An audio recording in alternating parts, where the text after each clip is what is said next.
एका छोट्या गावात एक गोड आजी राहत होती. एके दिवशी ती आपल्या नातीला भेटायला जंगलातून निघाली.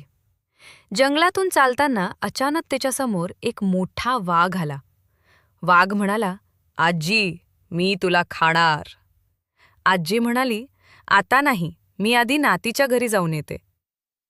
आजी नातीच्या घरी गेली. तिने खूप खाल्ले आणि ती गोलमटोल झाली.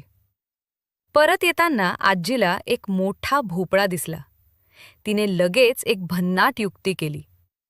आजी भोपळ्यात बसली आणि हसत म्हणाली, "चल रे भोपळ्या, टुणूक टुणूक." भोपळा टुणूक टुणूक उडत जंगलातून पुढे जाऊ लागला. वाघाने भोपळा थांबवला आणि विचारले, "अरे भोपळ्या, तुला आजी दिसली का?" भोपळ्यातून आवाज आला, "नाही नाही, मी फक्त भोपळा आहे." भोपळा टुणूक टुणूक पुढे गेला आणि आजी सुरक्षित घरी पोहोचली.